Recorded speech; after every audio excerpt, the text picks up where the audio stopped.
नमस्कार, मैं स्वतंत्र कुमार और आप सभी का स्वागत करता हूं आपके अपने चैनल शॉर्ट हैंड टीम पर।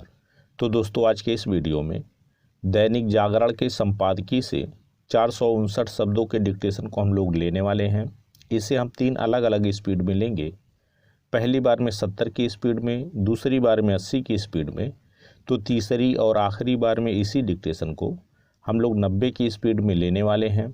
अगर आपको इस डिक्टेशन के PDF की ज़रूरत है तो आप हमारे टेलीग्राम ग्रुप को ज्वाइन कर सकते हैं। ग्रुप का लिंक इसी वीडियो के ठीक नीचे डिस्क्रिप्शन बॉक्स में आपको मिल जाएगा। तो 70 की स्पीड में आपका डिक्टेशन स्टार्ट होगा 5 सेकंड के बाद। तब तक के लिए आप रेडी रहें।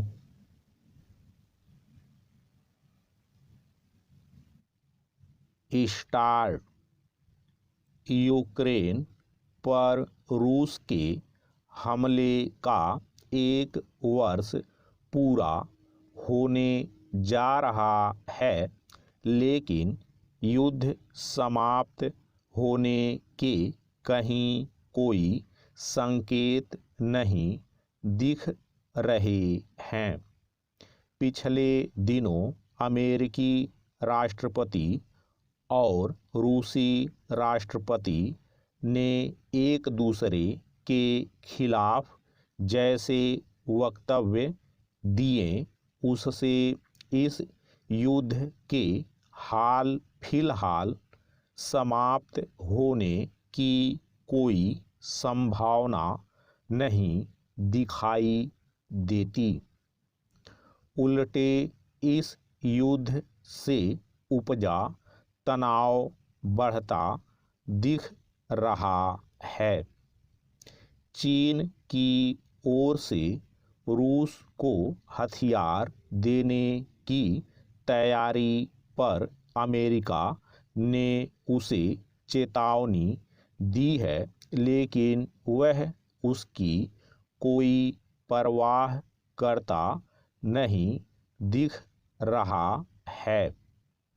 पता नहीं यह युद्ध किस मोड़ पर पहुंचेगा, लेकिन यह सही समय है कि रूस इस पर विचार करे कि आखिर उसे यूक्रेन पर हमला करने से मिला क्या।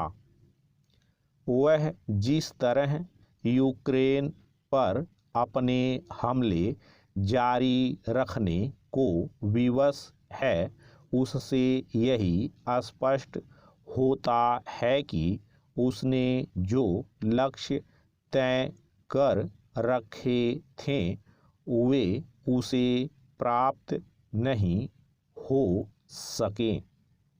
उसने भले ही यूक्रेन के कुछ भूभाग पर कब्जा कर लिया हो, लेकिन यह स्पष्ट नहीं कि वह उन्हें अपने पास बनाए रख सकेगा, क्योंकि यूक्रेनी सेना अमेरिका और उसके नेतृत्व वाले संगठन नाटो में शामिल देशों की सैन्य सहायता से रूसी सेना का मुकाबला कर रही है।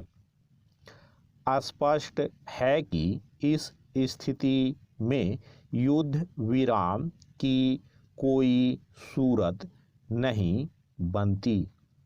जिस तरह रूस अपने संसाधनों को युद्ध में झोंक रहा है, उसी तरह यूक्रेन और उसके साथ खड़े नाटो देश भी, दोनों पक्ष एक दूसरे को दोषी ठहरा रहे हैं, लेकिन इसकी कोशिश कोई नहीं कर रहा कि बातचीत के जरिए इस युद्ध को समाप्त किया जाए।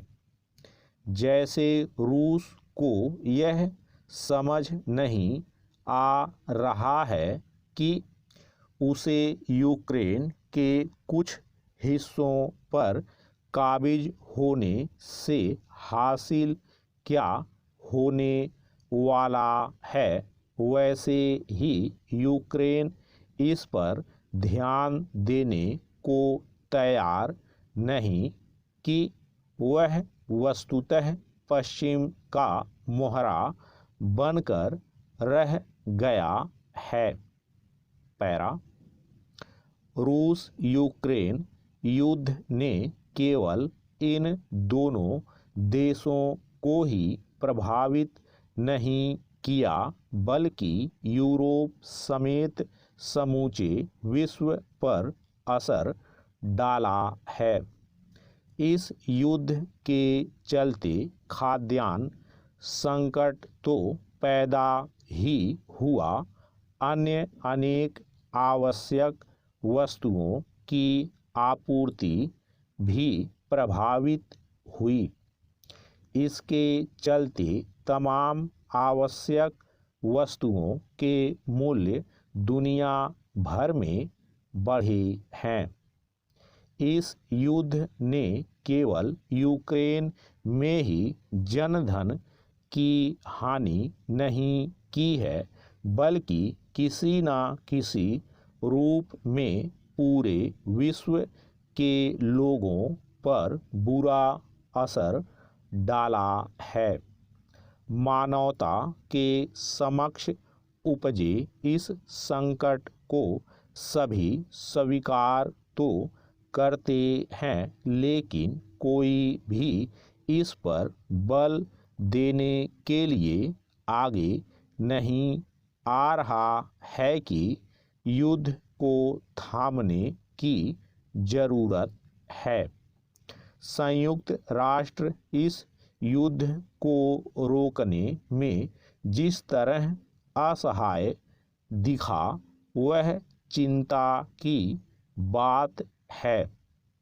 उचित यह होगा कि G20 समूह के अध्यक्ष के रूप में भारत उन संभावनाओं को टटोले जो इस युद्ध को खत्म कर सकती हैं। स्टॉप।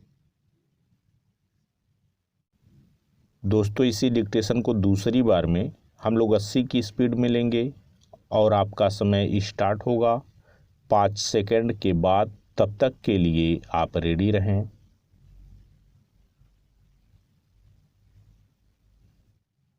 स्टार्ट। यूक्रेन पर रूस के हमले का 1 वर्ष पूरा होने जा रहा है, लेकिन युद्ध समाप्त होने के कहीं कोई संकेत नहीं दिख रहे हैं। पिछले दिनों अमेरिकी राष्ट्रपति और रूसी राष्ट्रपति ने एक दूसरे के खिलाफ जैसे वक्तव्य दिए, उससे इस युद्ध के हाल फिलहाल समाप्त होने की कोई संभावना नहीं दिखाई देती। उल्टे इस युद्ध से उपजा तनाव बढ़ता दिख रहा है। चीन की ओर से रूस को हथियार देने की तैयारी पर अमेरिका ने उसे चेतावनी दी है, लेकिन वह उसकी कोई परवाह करता नहीं दिख रहा है। पता नहीं यह युद्ध किस मोड़ पर पहुंचेगा, लेकिन यह सही समय है कि रूस इस पर विचार करे कि आखिर उसे यूक्रेन पर हमला करने से मिला क्या। वह जिस तरह यूक्रेन पर अपने हमले जारी रखने को विवश है, उससे यही स्पष्ट होता है कि उसने जो लक्ष्य तय कर रखे थे वे उसे प्राप्त नहीं हो सके। उसने भले ही यूक्रेन के कुछ भूभाग पर कब्जा कर लिया हो, लेकिन यह स्पष्ट नहीं कि वह उन्हें अपने पास बनाए रख सकेगा, क्योंकि यूक्रेनी सेना अमेरिका और उसके नेतृत्व वाले संगठन नाटो में शामिल देशों की सैन्य सहायता से रूसी सेना का मुकाबला कर रही है। स्पष्ट है कि इस स्थिति में युद्ध विराम की कोई सूरत नहीं बनती। जिस तरह रूस अपने संसाधनों को युद्ध में झोंक रहा है, उसी तरह यूक्रेन और उसके साथ खड़े नाटो देश भी। दोनों पक्ष एक दूसरे को दोषी ठहरा रहे हैं, लेकिन इसकी कोशिश कोई नहीं कर रहा कि बातचीत के जरिए इस युद्ध को समाप्त किया जाए। जैसे रूस को यह समझ नहीं आ रहा है कि उसे यूक्रेन के कुछ हिस्सों पर काबिज होने से हासिल क्या होने वाला है, वैसे ही यूक्रेन इस पर ध्यान देने को तैयार नहीं कि वह वस्तुतः पश्चिम का मोहरा बनकर रह गया है। पैरा रूस यूक्रेन युद्ध ने केवल इन दोनों देशों को ही प्रभावित नहीं किया, बल्कि यूरोप समेत समूचे विश्व पर असर डाला है। इस युद्ध के चलते खाद्यान्न संकट तो पैदा ही हुआ, अन्य अनेक आवश्यक वस्तुओं की आपूर्ति भी प्रभावित हुई। इसके चलते तमाम आवश्यक वस्तुओं के मूल्य दुनिया भर में बढ़े हैं। इस युद्ध ने केवल यूक्रेन में ही जनधन की हानि नहीं की है, बल्कि किसी न किसी रूप में पूरे विश्व के लोगों पर बुरा असर डाला है।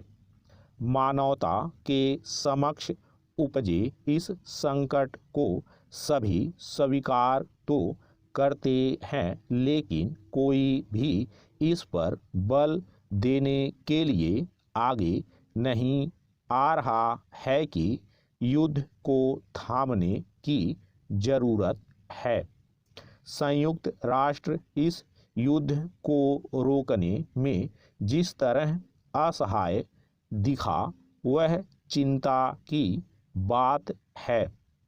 उचित यह होगा कि G20 समूह के अध्यक्ष के रूप में भारत उन संभावनाओं को टटोले जो इस युद्ध को खत्म कर सकती हैं। स्टॉप।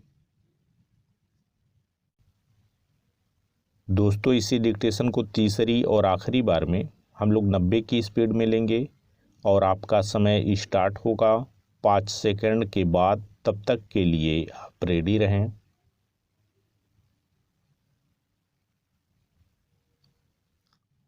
स्टार्ट।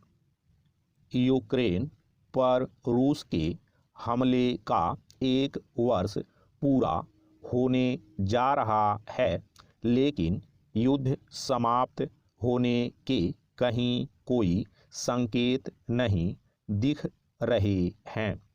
पिछले दिनों अमेरिकी राष्ट्रपति और रूसी राष्ट्रपति ने एक दूसरे के खिलाफ जैसे वक्तव्य दिए, उससे इस युद्ध के हाल फिलहाल समाप्त होने की कोई संभावना नहीं दिखाई देती।